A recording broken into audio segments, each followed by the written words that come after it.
Hello friends, myself Sagar M. Makwana, lecturer in Mechanical Engineering Department, Vallabh Polytechnic, Navsari.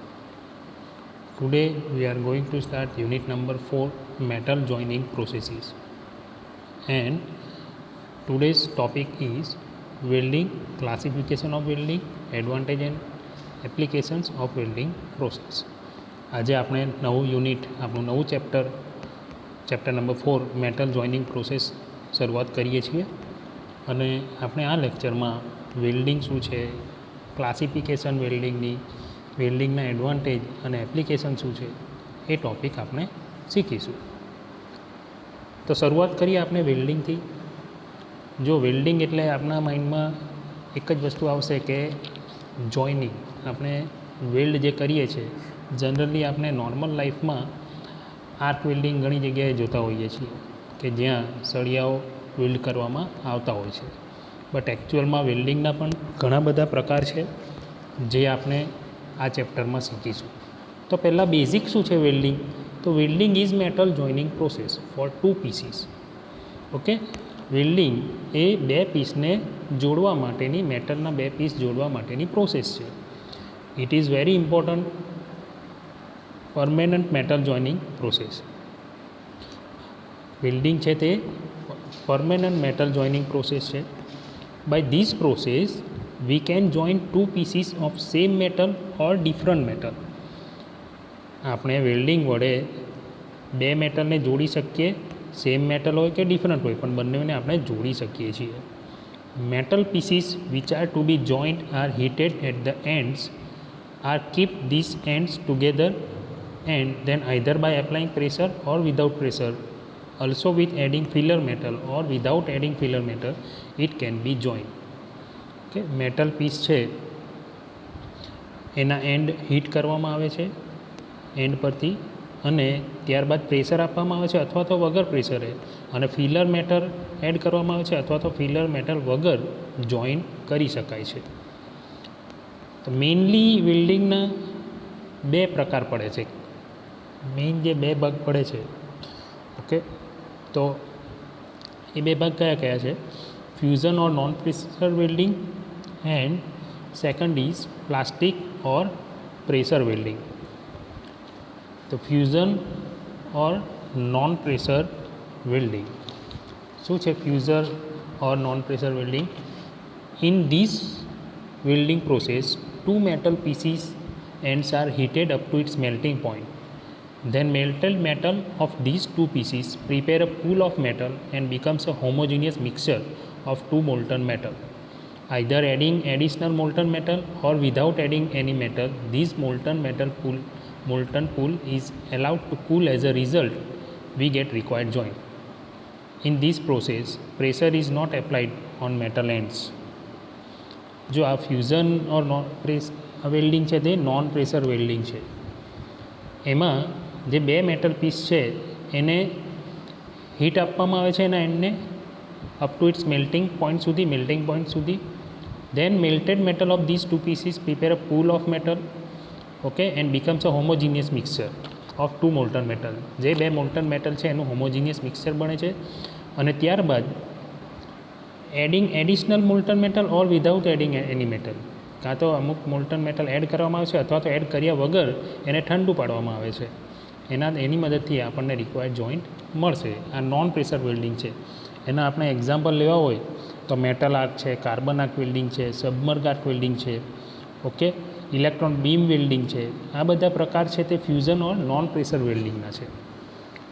જે બીજો main ભાગ પડે છે તે પ્લાસ્ટિક ઓર પ્રેશર વેલ્ડિંગ છે. તો પ્લાસ્ટિક ઓર પ્રેશર વેલ્ડિંગમાં થોડુંક અલગ છે એના કરતાં. In this welding process 2 metal ends are heated up to its plastic stage and strictly below melting point of metals. Then pressure is applied on metal pieces. Melting point કરતાં નીચા તાપમાન સુધી ગરમ કરવામાં આવે છે પ્લાસ્ટિક સ્ટેજ સુધી, અને ત્યારબાદ પ્રેશર એપ્લાય કરવામાં આવે છે જેની મદદથી આપણને રિક્વાયર્ડ જોઈન્ટ મળશે. Okay, in this method plastic stage and applied pressure are very important. Plastic stage આવે છે ત્યાં સુધી અને કેટલું પ્રેશર એપ્લાય કરીએ છીએ એ ખૂબ જ ઇમ્પોર્ટન્ટ છે એમાં. આના આપણે એક્ઝામ્પલ જો લેવા હોય તો લેપ વેલ્ડ છે, બટ વેલ્ડ છે, ઇલેક્ટ્રિક કરંટમાં રેઝિસ્ટન્ટ વેલ્ડિંગ છે, સ્પોટ વેલ્ડિંગ છે, અલ્ટ્રાસોનિક વેલ્ડિંગ છે, આ બધી પ્રેશર એપ્લાઇડ વેલ્ડિંગ છે ઓર પ્લાસ્ટિક વેલ્ડિંગ છે. તો એના પણ ઘણા પ્રકાર પડે છે. તો કયા કયા ટાઈપ્સ બે મેઇન વેલ્ડિંગના પડે છે. First is fusion or non pressure welding. Okay, તો એમાં હીટ ઓબ્ટેન કઈ રીતના થાય છે એના પરથી એના 3 ભાગ પડે છે. પહેલું છે એનર્જી રે. તો હીટ ફ્યુઝન ઓર નોન પ્રેશરમાં એનર્જી રેમાં 2 ભાગ છે, electron beam welding, laser welding. એ જ રીતના ઇલેક્ટ્રિક આર્ક છે, એમાં metal arc, carbon arc welding, tungsten arc, plasma arc welding, submerged arc welding, inert gas arc welding, electroslag welding and atomic hydrogen arc welding. આ બધા electric arc વેલ્ડિંગના ભાગ છે. અને કેમિકલ એનર્જીના 2 ભાગ પડે છે, એક ગેસ ફ્લેમ અને એક થર્મિટ વેલ્ડિંગ. તો ગેસ ફ્લેમમાં oxy acetylene welding, air acetylene welding, oxy hydrogen welding છે. અને બીજો ભાગ છે થર્મિટ વેલ્ડિંગનો. આ બધા વેલ્ડિંગ આપણે શીખીશું. ત્યારબાદ જે વેલ્ડિંગનો મેઇન બીજો ભાગ છે તે પ્લાસ્ટિક ઓર પ્રેશર વેલ્ડિંગ છે. તો પ્રેશર વેલ્ડિંગમાં હીટ કઈ રીતના ઓબ્ટેન થાય છે એ પ્રમાણે 4 ભાગ પડે છે, blacksmith, electric current, mechanical energy અને કેમિકલ રિએક્શન. બ્લેક સ્મિથ ફર્નેસમાં ફોર્જ વેલ્ડિંગમાં lap weld, butt weld, T weld થાય છે. જ્યારે ઇલેક્ટ્રિક કરંટમાં રેઝિસ્ટન્ટ વેલ્ડિંગ, તો રેઝિસ્ટન્ટ વેલ્ડિંગમાં પણ પ્રકાર છે, spot weld, seam weld, okay, projection weld, butt weld, percussion weld. એ જ રીતના મિકેનિકલ એનર્જીમાં 3 ભાગ પડે છે, અલ્ટ્રાસોનિક વેલ્ડિંગ, ફ્રિક્શન વેલ્ડિંગ અને ડિફ્યુઝન બોન્ડિંગ. ત્યારબાદ કેમિકલ રિએક્શનમાં જે પ્રેશર વેલ્ડિંગ છે એમાં પણ થર્મિટ વેલ્ડિંગ છે, પ્રેશર ટાઈપ. પહેલાંમાં નોન પ્રેશર હતું કેમિકલ એનર્જીમાં, ઓકે. અને બીજો ભાગ છે એક્સપ્લોઝિવ વેલ્ડિંગ. તો આ રીતના વેલ્ડિંગનું ક્લાસિફિકેશન આપણે યાદ રાખવાનું છે. So this is the classification of welding. Okay, now advantage of welding. હવે એમ તો જોઈએ તો વેલ્ડિંગના ઘણા બધા એડવાન્ટેજ છે, તો આપણે એમાંના અમુક એડવાન્ટેજ જોઈએ. Joint prepared by welding have nearly same strength of base metal. જે વેલ્ડિંગ વડે જોઈન્ટ કરી છે મેટલ, એની સ્ટ્રેન્થ બેઝ મેટલ જેટલી હોય છે. ઇક્વિપમેન્ટ જે યુઝ થાય છે for welding process are not more expensive. એ બહુ ખર્ચાળ હોતા નથી. Welding set is simple and easy to move at different place, so welding process become easy.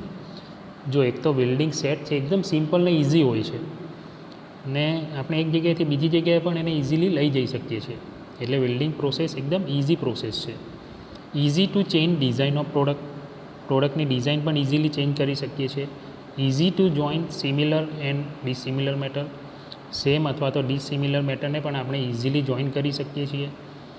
By welding process product can be prepared light in weight as compare to casting process. જે product prepare થાય છે એ casting કરતાં light વેઇટમાં prepare થાય છે, જેથી એનું આપણે ટ્રાન્સપોર્ટેશન ઇઝીલી કરી શકીએ. Machining can be reduce by welding process. Machining ઓછું કરવું પડે છે વેલ્ડિંગ પ્રોસેસને લીધે. And by welding product can be prepared with less time as compare to other process. ઓછા ટાઈમે આપણે પ્રોડક્ટને રેડી કરી શકીએ છીએ વેલ્ડિંગથી. ઓકે, તો આ છે વેલ્ડિંગના એડવાન્ટેજીસ. હવે એની એપ્લિકેશન પણ જોઈએ વેલ્ડિંગની. ઘણી બધી જગ્યાએ વેલ્ડિંગ તો યુઝ થાય છે. વેલ્ડિંગ વગર આપણી પ્રોડક્ટ બનવી શક્ય જ નથી એમ જોવા જઈએ તો. પણ એમાંના અમુક આપણે એક્ઝામ્પલ યાદ રાખીએ તો ફર્સ્ટ છે automobile industry, aircraft and ship building ઇન્ડસ્ટ્રીમાં વપરાય છે. To prepare tank, boiler, pressure vessels આ બનાવવા માટે પણ વેલ્ડિંગ યુઝ થાય છે. થર્મલ પાવર પ્લાન્ટ એન્ડ રિફાઇનરીમાં યુઝ થાય છે. To prepare agriculture equipments, then machine, tool and instrument manufacturing ઇન્ડસ્ટ્રીમાં પણ યુઝ થાય છે welding. To prepare pipeline and structure work. ત્યારબાદ prepare joint of similar and dissimilar metal. Furniture manufacturing ઇન્ડસ્ટ્રીમાં પણ યુઝ થાય છે. રિપેરિંગ શોપમાં યુઝ થાય છે. બ્રિજ અને બિલ્ડિંગ સ્ટ્રક્ચર પ્રિપેરેશનમાં યુઝ થાય છે. રેલવે લોકોમોટિવ છે, ટ્રક છે, ટ્રેલર છે, ક્રેન છે, આ બધી જગ્યાએ વેલ્ડિંગ યુઝ થાય છે. એમ જોવા જઈએ તો વેલ્ડિંગની લાર્જ એપ્લિકેશન્સ છે. આ તો બસ જસ્ટ અમુક જ થોડીક જ એપ્લિકેશન જે આપણે યાદ રાખીએ છીએ અત્યારે સ્ટડી પૂરતી. પણ વેલ્ડિંગ પ્રોસેસ છે એના એપ્લિકેશન ખૂબ જ વધારે છે આજના ટેકનોલોજી યુગમાં. તો આ છે એપ્લિકેશન ઓફ વેલ્ડિંગ. તો આજે આપણે લેક્ચરમાં વેલ્ડિંગ શું છે, ક્લાસિફિકેશન ઓફ વેલ્ડિંગ, એના એડવાન્ટેજ અને એપ્લિકેશન, આટલા 4 ટોપિક જોયા છે. I hope you understand all this topics. Thank you.